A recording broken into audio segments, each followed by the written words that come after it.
GR Reddy గారు అని చెప్పి పెద్ద ఆర్థిక శాస్త్రవేత్త. ఆయన బీహార్లో పనిచేస్తూ ఉండే.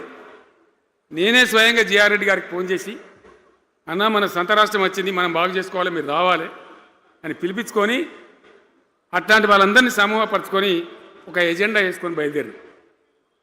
అంతకుముందు సమైక్య రాష్ట్రంలో మొత్తం తెలంగాణ చెరువులు నాశనం చేసింది. కాకతీయ రాజులు తవ్వించిన చెరువులు ఉండే మనకు బ్రహ్మాండంగా ఒక 75-80 వేల చెరువులు ఉండే. ఆంధ్ర పాలకుల సమైక్య పాలనలో మొత్తం నాశనం పట్టేసిండ్రు, కబ్జాలు పెట్టిండ్రు, నాశనం పట్టిండ్రు. చివరికి 40-44 వేల చెరువులు ఉండే. ఎక్కడ మొదలు పెట్టాలి, ఎవరి పేరు పెడితే బరకత అవుతుంది అని ఆలోచించి ఏ కాకతీయ రాజులైతే మనకు అన్నం పెట్టిండ్రో వాళ్ళ పేరుతో ఇది బాగా చేయాలని చెప్పి మన మొట్టమొదటి కార్యక్రమం మిషన్ కాకతీయ. ఎందుకు మిషన్ కాకతీయ? ఆ చెరువుల దరిద్రం వదిలిస్తే, వాటిని బందోబస్తు చేస్తే, వాటిలో నీటి నిల్వ సామర్థ్యం పెరిగితే గ్రౌండ్ వాటర్ పెరుగుతుంది, బోర్లు బాగా నీళ్ళు వస్తాయి. కాబట్టి అక్కడి నుంచి ప్రారంభించి చేసినాం. అది కూడా తెలంగాణ ప్రజలు, రైతులు ఒక ఉద్యమంలాగానే చేశారు. మట్టి తీసుకొని పోండి, సారవంతంగా ఉంటుంది, మీ పొలాలలో పోసుకోమంటే లక్షల ట్రాక్టర్ల మట్టి తీసుకొని పోయింది తెలంగాణ రైతాంగం. అన్ని గ్రామాలలో ఒక విప్లవం లాగా ఆ మట్టి తీసుకొని పోయి వాళ్ళ భూములలో పోసుకొని కూడా బ్రహ్మాండంగా చేశారు. అక్కడి నుంచి మొదలుపెట్టినటువంటి ప్రస్థానం 10 ఏళ్లలో ఎన్ని చేసినామో మీరు చూసారు. బట్టి మాటలు మాట్లాడు, గప్కాలు కొట్టుడు కాకుండా నేను ఒక్కటే మాట మిమ్మల్ని అడుగుతున్నా, మీరందరూ కూడా చూసారు.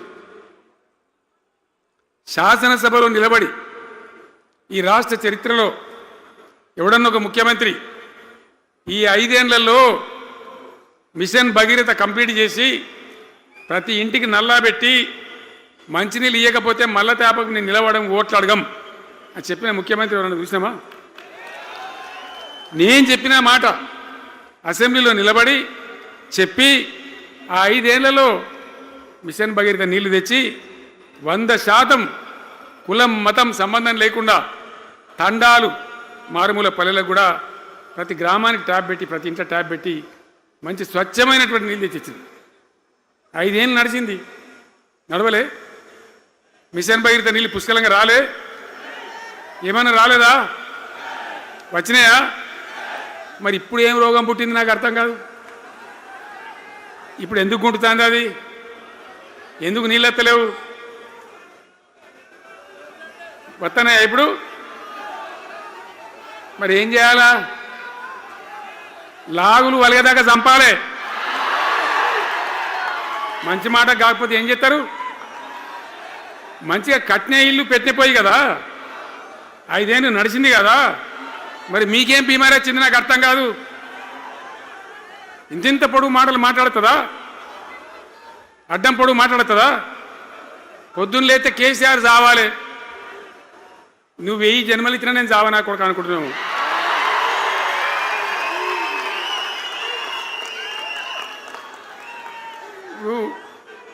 ఉట్టి మీద దాచిపెట్టింది.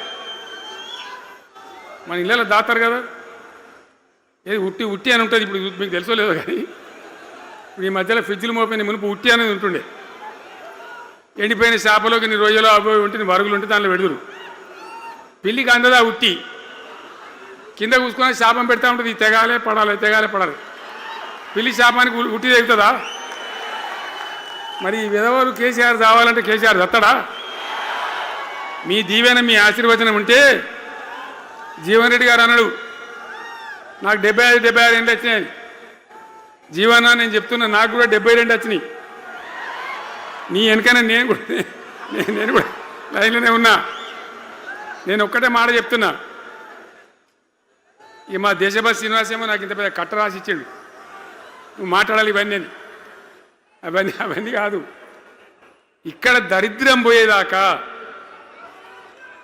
ఇక్కడ టాప్ టు బాటం అన్ని వర్గాల ప్రజలు ఇది మా తెలంగాణ, మేము గర్వంగా బతుకుతాం, సంతోషంగా బతుకుతాం, అన్ని వర్గాల ప్రజలు తలెత్తుకొని వచ్చేదాకా మనం సేవ చేయాల్సిందే, చివరి శ్వాస దాకా కూడా చేయాల్సిందే. తప్పనే తప్పదు. బ్రహ్మాండంగా ముందుకు తీసుకొని పోవాలి. మీరు కూడా నాకు 75-76 వచ్చింది కాదు, ఇవాళ మీరు 50-25 ఏళ్ళు తగ్గిపోయింది మీ వయసు. అంత యువకునిలాగా అంత ఉత్సాహంగా ముందుకు దూసుకొని పోదాం. తెలంగాణ ఎట్లా మంచి దాని సంగతి చూద్దాం ఇక. ఇప్పుడు అన్నీ ఒక పొదరిల్లాగా చేసినాం. కరెంటు చక్కగా ఉండేనా కేసీఆర్ రాకముందు? కరెంటు ఉండేనా? కేసీఆర్ ఉన్న రోజులు మంచిగా ఉండేనా? మరి మళ్ళీ ఇప్పుడు ఏం రోగం వచ్చే, ఏం బీమారు వచ్చే? కరెంటు కాకెత్తుకొని పోయిందా? ఆనాడు 7,000 మెగావాట్లుంటే ఒక ఏడాది లోపల మంచిగా చేసి 24 గంటల కరెంట్ ఇచ్చినాం, ఒక క్షణం కూడా పోకుండా. ఎప్పుడైనా రిపేర్ అవుతుంది తప్ప, టెక్నికల్ ప్రాబ్లం అవుతుంది తప్ప పోకపోతుండే. అంత మంచి పవర్ సప్లై చేసినాం. దాని తర్వాత యాదాద్రి, భద్రాద్రి ఇంకా చాలా కొత్త సబ్ స్టేషన్లు నిర్మాణం చేసినాం, జనరేటింగ్ స్టేషన్లు పెట్టినాం.